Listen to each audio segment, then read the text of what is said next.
This is how to fix a Lasko rotating space heater. So I should state, if you're going to repair one of these yourself, do so at your own risk. I am not a repair professional, just an everyday dude fixing this stuff. So this Lasko rotating heater was purchased in probably around 2007. And it's still been, going strong, except for the motor on the bottom that burned out. So, that's a lot of years, 15 years.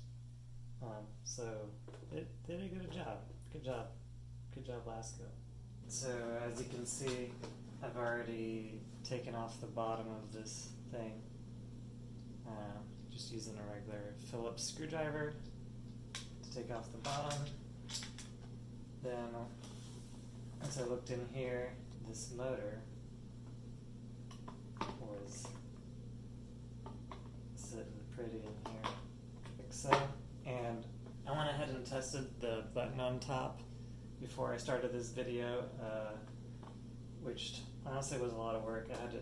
I just had to take out all the screws and the back here and a bunch of stuff, and used a multimeter to test that this button that does the rotating actually worked, and I tested it and it was still working. So since most things that break in appliances are things that move, so that's why I tested the button, my next guess is that it's the motor. So I actually haven't done any debugging. I guess for all I know, this motor could still be good, but I'm feeling pretty good about it. And so I'm going to replace it anyways. How I found the replacement part was I took a look at this. I found the serial number on here, which you're not going to be able to see in the video. But the serial number is here, and also the voltage, frequency, and wattage, and the number of RPMs. So I tried to find a part that was as close as possible. I'll link this part in the description. But like I said, just pay attention to the voltage, the frequency, the wattage, and the RPMs, and get something as close to that as possible, and you should be good. So one thing I'm going to have to do is I'm going to have to take off this little notch, which is what's used, it looks like, to actually push this thing back and forth. So I think I'm going to go ahead and do that first and attach it to my new one and try to do it in about the same orientation. That looks pretty good. So let's do it.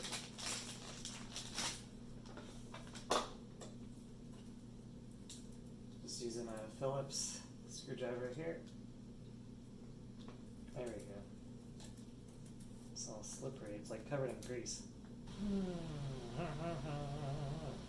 It's a long screw. Okay, there that goes. So that was on like this. So I'm going to do the same thing as the other one.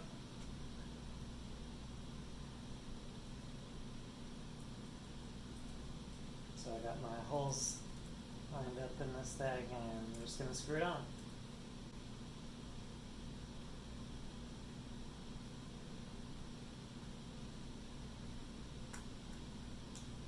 Cool. Alright, I've got it screwed on. So now I'm ready to cut this out.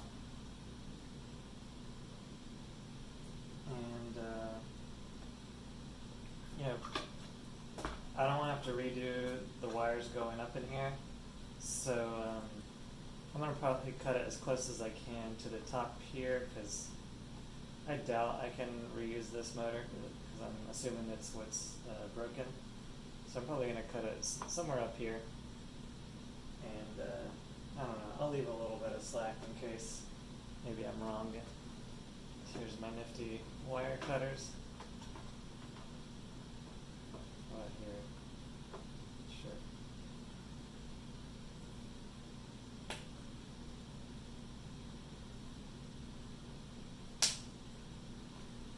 Okay, and now I'm going to strip the wires so I can actually resolder them.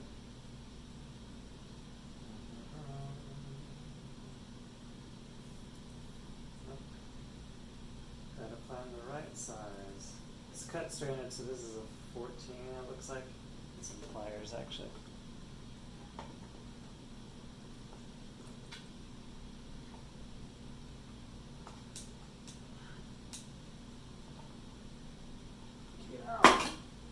Okay, well, I think I went too short. I'll have to do that again. But it is the right size. I'm going to go one size down.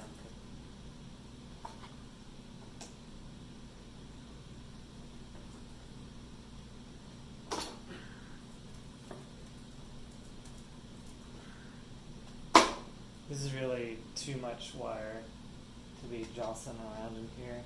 So I'm going to have to cut this too. I'm going to give myself a little bit of slack in case I mess up. Apparently there's no polarity with this thing, because I noticed these are both the same color.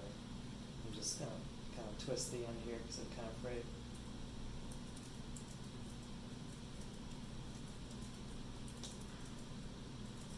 It's a little short, but I think I'd prefer that. Before I solder this, I'm going to slide on these little shrink wrappy things that'll just make it easier to cover these up once I get it soldered. So slide them on before I forget.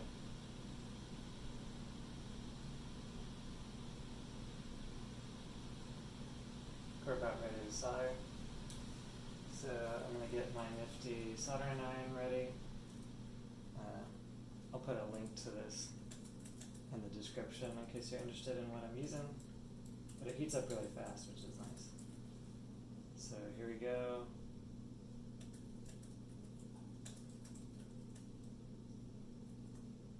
And then we'll take it hotter. Boom, boom, boom, boom.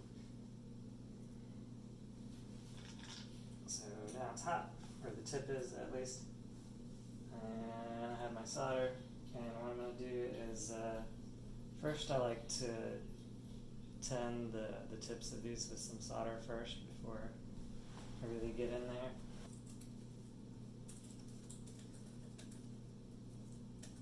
So I'm just going to heat up the wire first, so that way the solder will go onto that.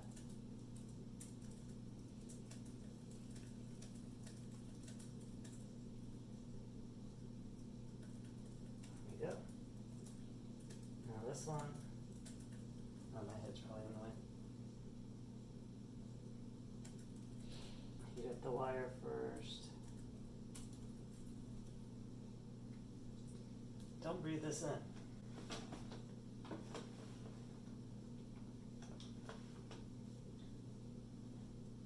I'm going to do these over here. Probably hard to see on the camera. Just going to twist these so I know I got all the wires together.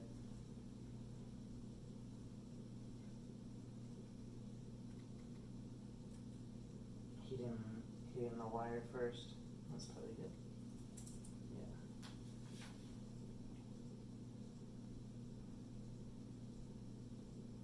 Cool.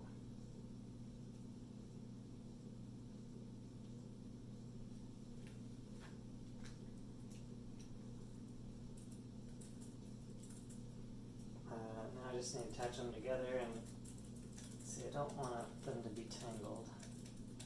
So I'm just going to go ahead and plop this in there. Looks like that's going to work.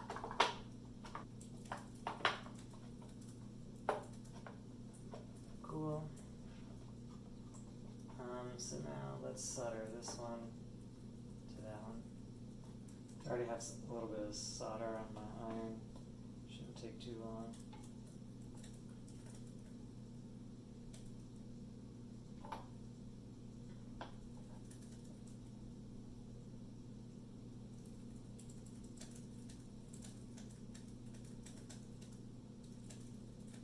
Okay.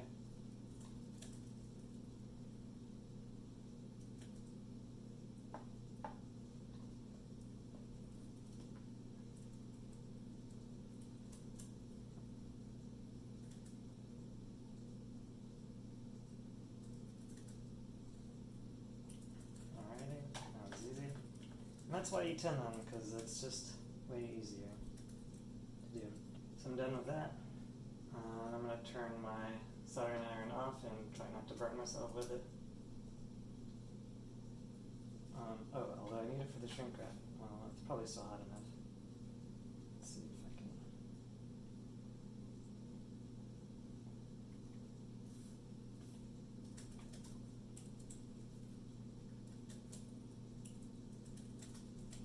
Like a blow dryer also works for this. Probably a lot more efficient than what I'm doing, but I'm in the middle of filming.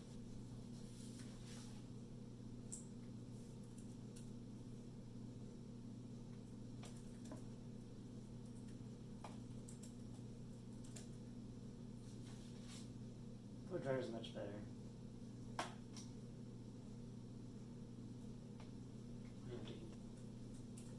Okay, I'm avoiding this so I don't burn myself.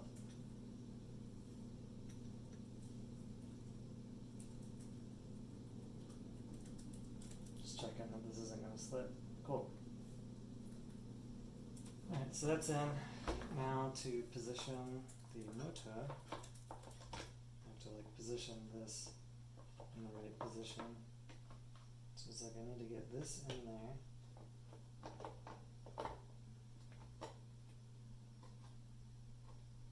The lip of this is a little bit uneven. Yeah, that sucks. It's flat over here and there's like a groove on this side. That's not good.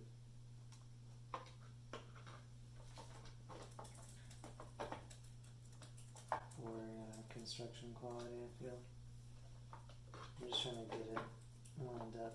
Well, there's little grooves that this motor plops down in. And then I also need to make sure it plops down in the hole down here. Do I have it lined up?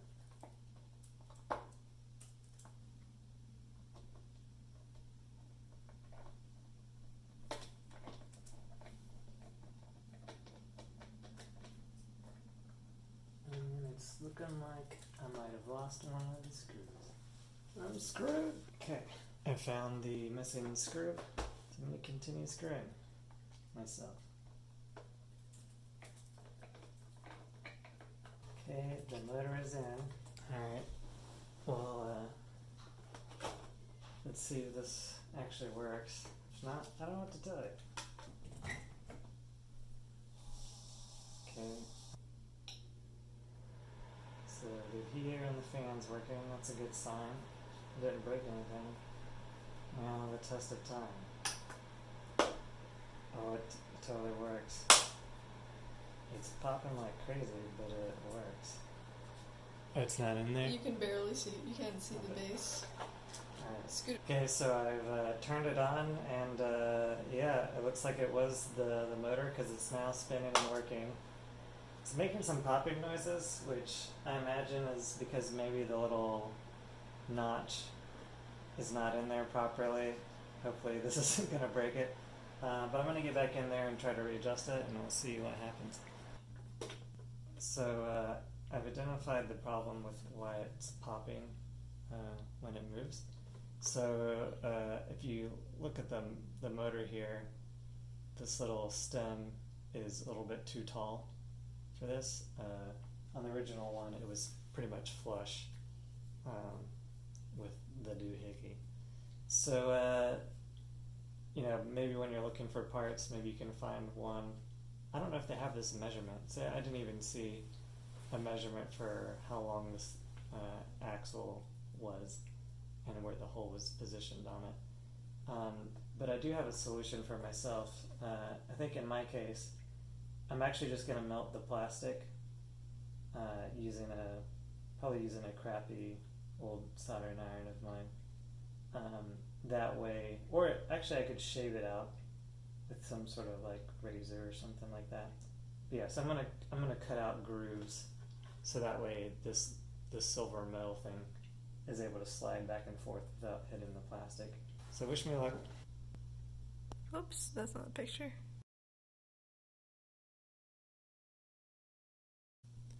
So after finagling with this thing for a while, finally got it to rotate without making a popping noise. It still kind of bumps around a little bit, but I'm okay with that. What I ended up doing was I used an X-Acto knife, a little bit of drill action, and my good old mitt to wear down the plastic. So I use like the X-Acto knife to kind of score the plastic, and then I use the drill to kind of drill it away. And you could probably also use like sandpaper, or another idea I had was to use like an old soldering iron or something like that to kind of melt it away, but that causes a lot of fumes, and I didn't want to deal with that, so I didn't go that route. But this is good enough, so let's see it in action. I don't know. You looking at me?